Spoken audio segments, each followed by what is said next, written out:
ꯑꯍꯥꯟꯕꯃꯛꯇꯗ Meerel Gi Mingselna mayambu ikoknona taramna oksari mayangi mafamda khudol tamjanabagidamak ngasi Sanarembi season 2 Tarengleibi gi nifumdoi suba saruk ado puduna laksari wari asi kari orakpa kari thorakpa habado haujik mayam punna taminarasi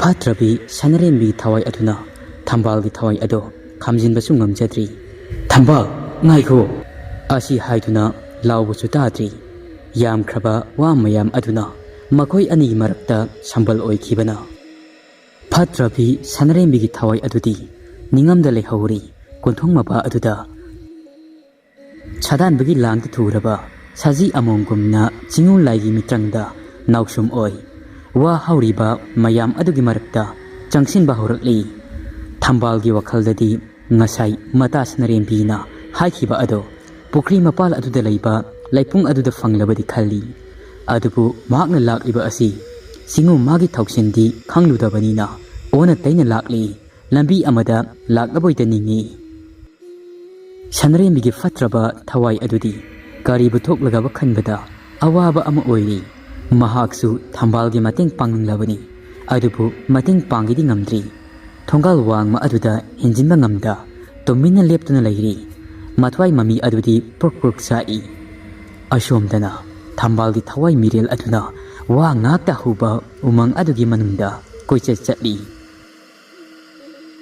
kari gumbada umang aduda wa yanbagi makhol maku khongbagi lamkhunu khongbagi makhol kaya amasu tarai wa mayam marak aduda ithil mayam ama fawba horai kari gumbada wa hauriba asongba adomda mi satpadawna mi leibadawna Part-43 thawai adudi karibu thoina khanjiludi thawai ama oirubana lamhangnarabasu karisu kirudi magi satfam thokpa ado adumak machali umanglen adugi manungda asum khara chatlaga wagi waton amada lomthokpa amada wagi masa masa khudingda lamgi khunu singsongbi singsongleima khunu tunanbi ado lamgi khunudi maipungbi yam khraba masing thingamdraba khunu mayam ama watol haithariba sing aduda tongduna saktaduna leiramba ado mahakna uri wakhong sing adugi maraktagi saji amana mangak thingatuna mangonde yenglakliba ado Thambal machilda asumna soli kadaidagi lamkhunu sajino haujikpo aibu masai sanglakhiba adubu kumam Sanarembi hoigi thongal natarba jala aina leiribasi suklaba umang amagi manundra karamna masibu oithokkadoino oithoktabanida aina laklibasi lambi sibu chanana lalabra yam khraba lamkhunu mayam asina karaidagino aduga saji sing asina suklaba umang asigi manunda saktaribra amabu oire chapu adu aina fangnaba thiraki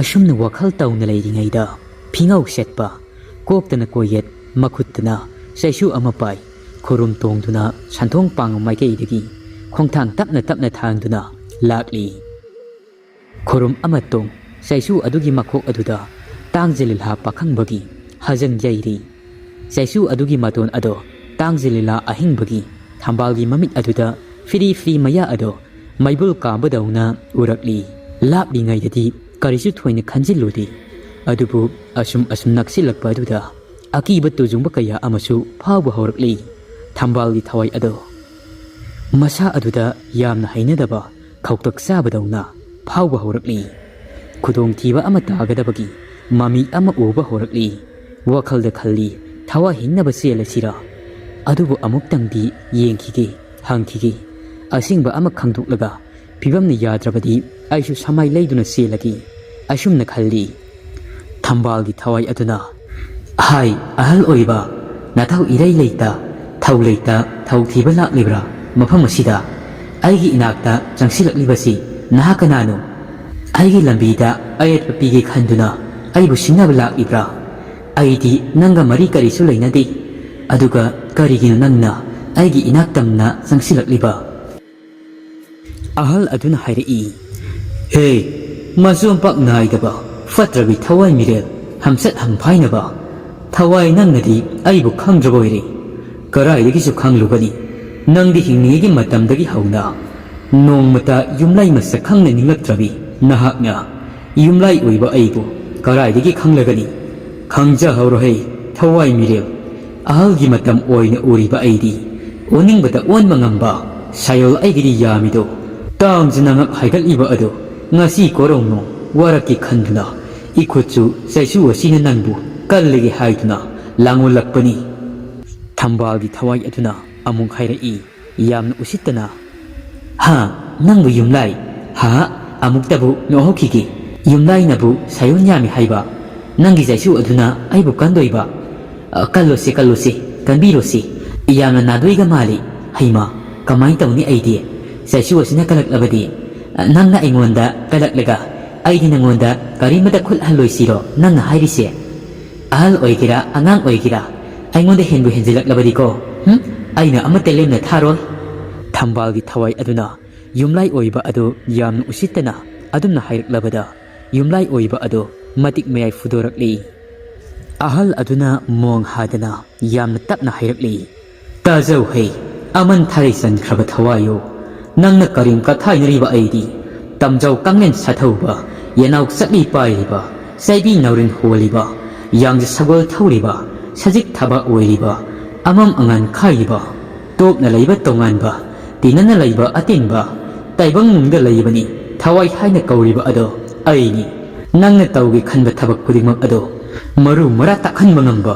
Khudingmak asi. Manghan takhan ngamba. Laning thosna mahinga aidi. Nangbu working ngairibani. Fatrabi Thambalgi thawai ado. Haujikti yumlai oiba laing tausna mahini khanglabada. Matam aduda. Masiga manarabadi soidana kudong thiba taragani. Onsinba yaba natti. Selauragi khalli. Samai leiduna chengi taupaga. Wa panbi sing ado. Asang machugi lil oina. Marong longthorakli. Aduga Thambalgi akoiba aduda. Lin sing ado. Ikoi koina. Mahaki satham amadi senpham leitanaba haiduna. Ikoi koina koisinduna laikri. Ibudo pakangbana tangjilha pakangba oi. Maya aduda maibul maktabuka. Thawai ado chen kidanaba haiduna. Itingbagumna pantingbagumna. Tingduna thamkri. Senpham leitrabi Thambalgi thawai ado. Sit leithokduna. Nanthok haudrabadi haiduna. Koi pai jai. Senpham tijai. Adubu arimbani. Nanthokpa ngamlamdi. Adumna wana leiringaida yumlai oiba. Laining tausna mahina. Makhuchu pairiba khoyum saisu ayakpa aduna. Jara maton ado. Tangzilingumna sangdorakli. Aduga fatrabi Thambalgi mangaksam. Tangdam aduda koli. Aduga mahaki manaktamna. Thawai ado. Soro singduna purakli. Saisu aduna adumna kotuna singduna purakpa aduda. Fatrabi Thambalgi thawai ado. Maisa langlakli. Thambalgi thawai ado. Mahaki matik miyai pumba ado. Tapna samlakli. Adumna singduna puraklaga. Fatrabi Thawai Meerel aduda. Khoyum saisu ayakpa aduna. Yumlai oibana kantharakli. Adumna lisei aduna kantaraklaba aduda. Thambalgi thawai ado. Matik miyai pumba adu mangkri. Mahaki aroiba mikup oikri. Wagi umang oina uramba ado. Karimata ukhidri. Thambalgi mamit aduda. Sanarembi hoigi mamang thangba pukri mapal adu oina urakli. Ngasai makhai mahaki mamitta mitrang oina uribani. Wagi umang ado.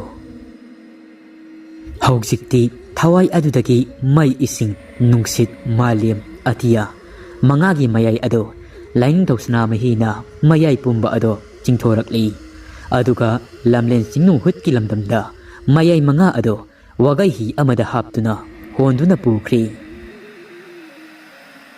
Akangba uga pakak oikri. Fatrabi Thambalgi thawai ado. Tauriba sing ado fatrabi Sanarembi Thawai Meerel ado. Loinamak urami. Mahak thongal lansin badi ngamdi. Thambal ado awafamda taragani haibasi. Mahak susoidana khankibani. Mata Thambalgi thawai na. Mahaki mayai pumba ado. Mangba adu uraga. Mateng pangsi pangamda. Thongal wangma aduda hikna kappi. Pambaidi laita.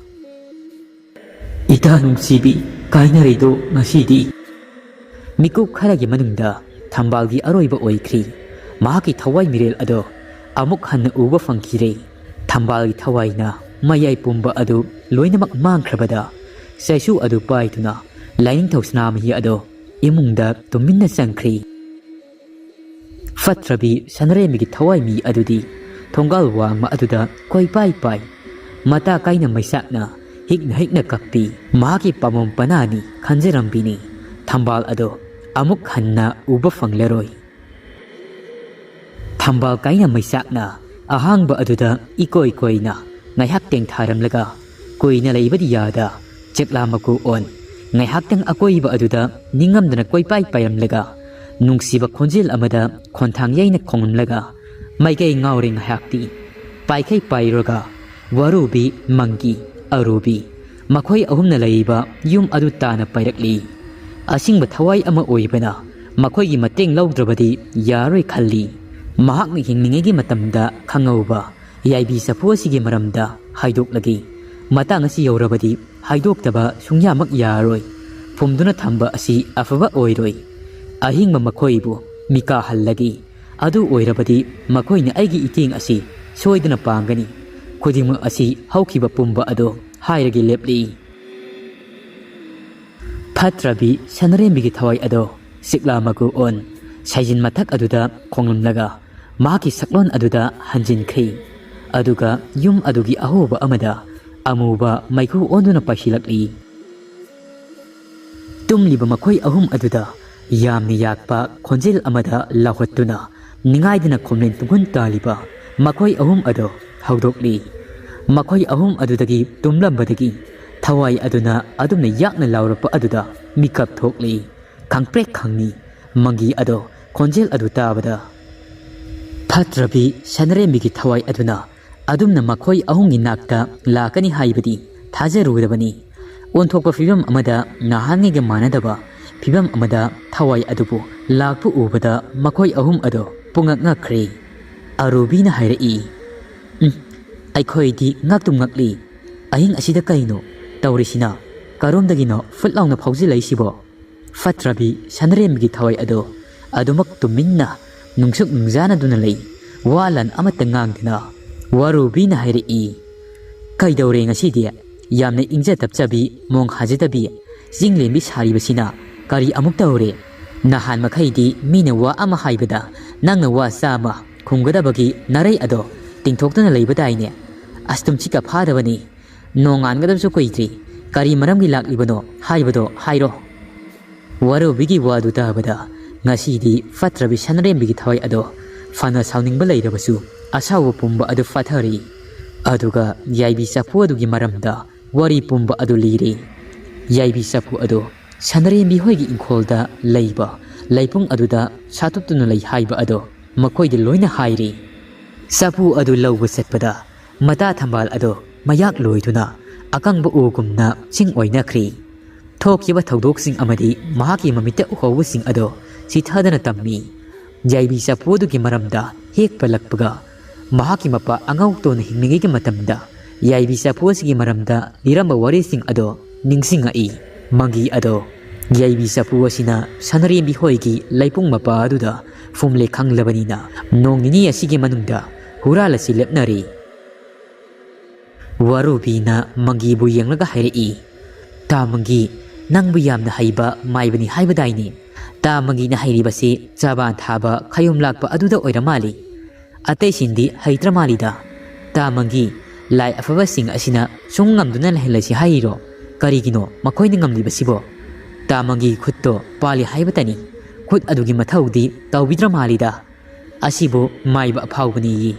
Aidi Kalu Kaluragani. Ta Mangi Nangsi, Yamna Sauninga E. Nangna Toanba, Naktani. Mangi na Hairei. Masidi Mata Amanini. I want to loin a Tashila ini.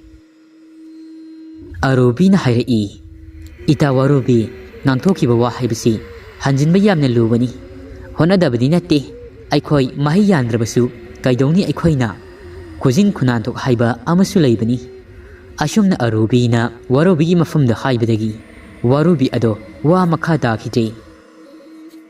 Fatrabi, Thambalgi Tawai Ado, Mapok Asimagi, Amuk Hana Urek Halubada, Asukimatik Harau Serami, Makhoi ahum Ado, Amaromda, Magidi, Nasi Napaunana, Yaibichaphu asigi kanaba fanglagani khallubada haraubana loiramli. Mapan thongdadi makhoi ahum ado Thambal gi aroiba mikup oikiba adugi khalluraga nungaitaba sarammi. Nong alamdagi matamsu tapna oirakli. Thangjing laikoldagi pena yakaiba tarakli. Lai yakaibagi yakairol tarubada fatrabi Sanarembi gi thawai Meerel ado seklamaku on panthaba tauda moirang khundol aduda laiba yadraduna paiduna chatkri. Luraba luknung adu tana nongsu ngandorakli tapna arubi warubi mangki makhoi ahum ado magi taugadaba thabaksing ado tauba loituna ayuki sara chaba loituna Yaibichaphu adu huranaba amuk wa khanaba horakli.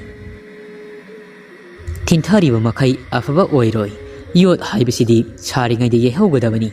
Yaibichaphu asigi matangda thoine henjinna kupsinna kumam Sanarembi hoigi inkholda Yaibichaphu ado yataduna lei haibadi kumam sagaigi miyoi amata khanglamloi khalli. Mangina hairi thawai asi aikhoyadi yamna kanarini. Handaki Tarengleibi sida mangjaba tongjaba anina sengi mamai oibagumna oiri aikhoida phatrabi thawai Meerel asidi aikhoigide lanchangabani. Warubi arubi ngasigi ahinga sida Yaibichaphu asi aikhoi khut chandaba yadabani. Yaibichaphu asigi matangda aikhoi pabana leiringai matangda aingonda wari kaya amasu dipirammi. Matik leiba saphuni saphu asi leirabadi aikhoi ahum ningthawgumna hingadabani. Mangina adumna wahi oina ningthaw palakpa aduda warubi adu sanana mamit mana aduda leimakongi ningthawgi taloi leimasingda chanbi ningthemsada ongbi manai masel singna thawganbi oina masana masa ado khanjarakli. Mamit aduda yamkhra sana lupa mayam ama uba horakli. Kalakpa mihauba thamoi aduda faurabana kayada wakhal asina nanghaurai matagum tuna yangna khaluriba ngaihakti mahak ado makhoine ngangnaribasing ado amata changlamdi. Mondrang amada tauduna leikhri warubi ado Yaibichaphu dugi mapaldagi nungaina panba maangna adumna mayaka aduna mondrang aduda tauduna leiba adu uraga wakhal amada khungdauna uru ungduna leikhre haibasi arubidi khangba ngamli. Arubina warubigi pamum aduda kujinna khajiktang si adumna sikpadagi warubi ado taibang wakhal tarakli. Haujikti mahoksagi mahoksa makhoi ahumki mapok asimagi konaduna laklaba wa khanaba ado sungsinaba adu loiri. Mangina layat pumba adu yathokli kati amapai tangla yatpagumna arang phangphamda saduna horen ahing asi misik miracle taraktraba matam aduda Yaibichaphu asi huranaba sindokpa loikhri. Numit adugi nungthilni Sanarembi ado kusumbu unaba chati. Sanarembi lakpa ubada kusum ado harausai. Makhoi ani ado wari kaya ama sanai. Tamphasnagi aroiba mathau mangham ado pangba loikhrabani amuktang unaduna wari saningbagi apamba ado Sanarembi na kusungi mafum aduda fongdoklammi. Adudasu nattana mahaki mangda mangkiba tamthiba thawdoksing ado loinamak lirammi. Sanarembi su arabagi khanbada awaba ama oiri haiba kusum su khangli.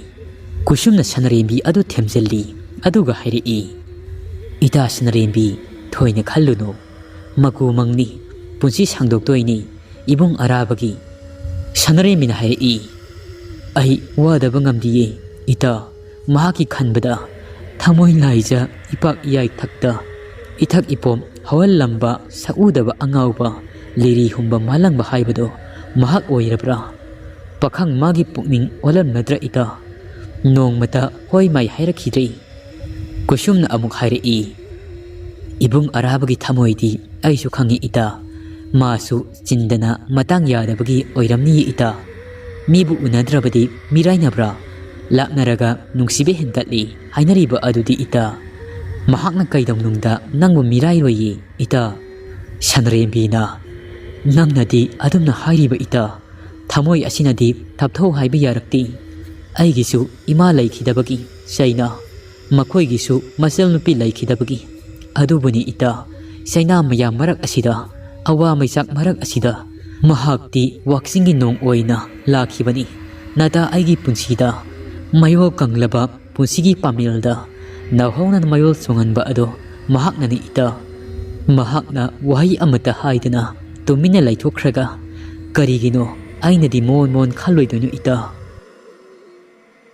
kusum mata Sanarembi gi matau ado yengba ngamdri nungaitri hikna kappi Sanarembi ado yamna ka hena uninglamdabasu yai phatraba thawai aduki makota takhidra khanbani amuktang di mangonda thokiba thogdoksing ado hayengwai fatanungda thoktanaba siksin khongthang thangnaba wamang gyan gi haiduna khalubani Sanarembi ado hikna kappi kusumna amu hairei yarisi kapunusi hayengi numitta ai laikai inaupa ama thaduna unadaba yadi laktaba yadi haiduna pau seluragi ita asigi damaktabu kapa haunabro ita Sanaremin amu hairei ita nungsi tinna siklaba matam asida chaina phawi haibado ngasida khangle ita phairel laisilgumna saklon yamba nungsiba mahaknadi aigi thamoida laisil nongphai thangalamri aigi thamoise mayek singandri ita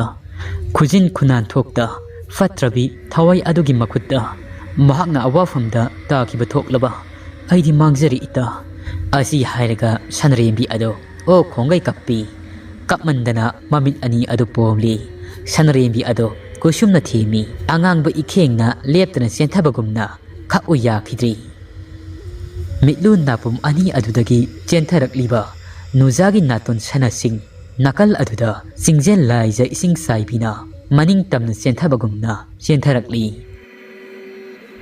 amaromda araba ado Sanarembi budi mirai khiba laiti handak thabum ama asida masal nu pithokpa tamphasna ado laikhidraba matung imung manung asi turai irai senba awa anataba thaudokaya ama thokpa mama amuk nasilakpa langphaida kariguma matamda chataba yadabana chatpa ponmak asina maram oi Sanarembi ga pukmen pawminaba unaba phangkhidabani thamoigi laikolda samban khaduna laikong somliba laikolgi mapuni mahaki thamoi nungdadi arabasu anama matamda thabak sinbagi mikup amata nanthokpa ngamkhidabani araba ado singjang amapai makhoigi sauraba ingkol adugi maningda hauba sauraba hainau pambi ama akangba ado sing oinagi khanduna yali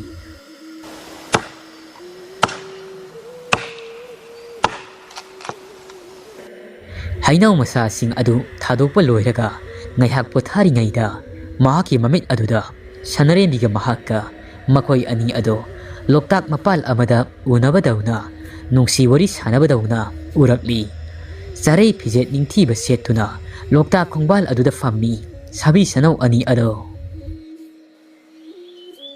loktak khongbal aduda usek makhal kaya ama saktari ikoi koina nga makhal suna loktak laije irolnung aduda lemlai nga sing ado iroiduna sanari loktak laisa ipak iyai thak aduda lemlai nga sing ado saduna leiba adu yengi arabana hairei Sanarembi ningthiraba lemlai nga sing asina laije irolnung asida saktari basi nungsidra uthung kawi seklana tum haiduna khongduna tantha ama hapli maya masigi marakta nangi phajabana mathoi hapi Sanarembi na hairei khangjari nata tauranu thamoibu wahanba wakhalbu sampot khoibadauna nangna sajai thaduna puning mamaigaida nangna naning tamna puriba aibu watpa pendribro aibu nungsidi tatana hai chimbal thongda tatana palli aduga thamoidana aibu mirai biba laibak thibi mapokti nungsi nangna mirai biba thoklaba loktak laiji irol nung asida song thaduna yaibi thawayasi thajakigi asumna araba ado ngaihak hainau ado yalubagi humang handokpa oina mondrang aduda tauduna leiringaida leikaigi mamanaba khoibu ado mahakpu unabala ammi lengjum paiduna tungyandagi masa adu nomduna kaurakpada araba wakhal tarakli araba adu khoibu lakpa khangaudri Ani adu wari ngayhak sanai. Hayengdi thabak aruba amata serauda chatminarusi haigi lakpani. Lamga lapanaga chatminanaba khongloi leitri. Aduna hayengi numit asida tangai fadabani. Chatminadaba yadre itaw. Khoibugi wa aduda hoi haiduna arabasu yari. Laikai maseni adugi mathaktasu mamanabani.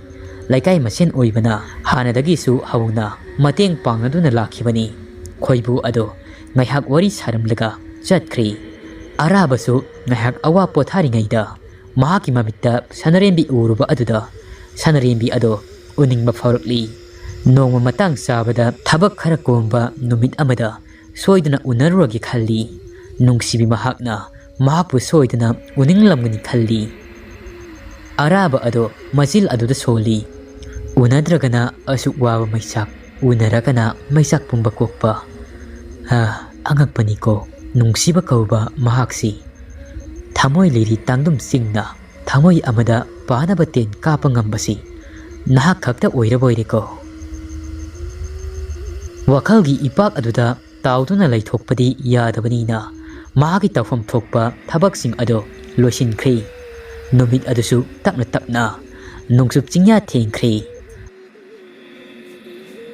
matamnadi asum haukhibana ahing tanglolaina thengzilakli Misik mirap kolta adraba numit adugi ahing ado arobi warobi mangi makhoi ahum ado Sanarembi hoigi mayum tamna la ammi makhoi ahum ado amamba ahing aduda wari sana chatli warobi na hairi tamangi moida laising ado loina hanjilaklabanina aikhoidadi kaisu tawrakloidra haibani as idea meki ko hanjin khothirabanina mangi na Warubi tingkang panban lai hekpasi khota tingkang khara amasu adumak mayubani madugi seina phangbani seina khol adu khangba bani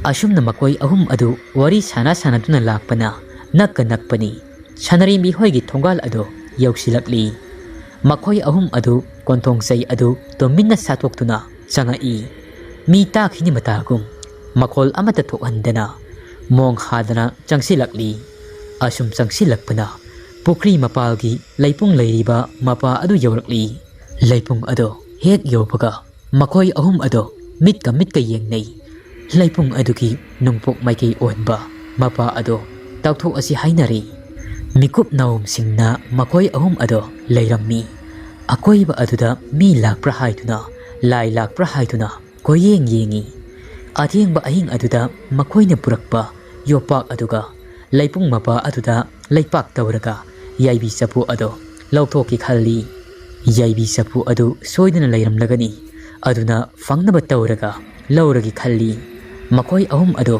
mikup naum singna leirammi mangi yopak adu pairaga leipung leiriba mapa aduda tawba horakli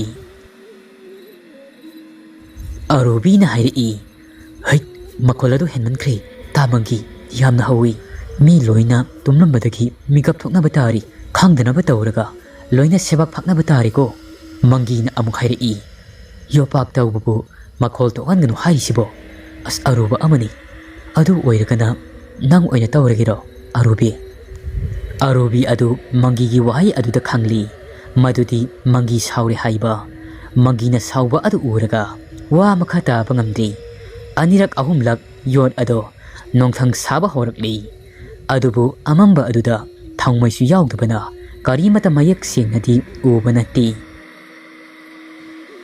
ahing sabuksu holakli nongyai matam aduda Sanarembi hoigi mamang thangba pukri ado ithak ipum naiba horakli laiji ising sing aduna tapna pukri lairai mapal aduda yaisinba horakli pukri adu mathi fongba horakli haibadi makhoi ahumdi khanglamdi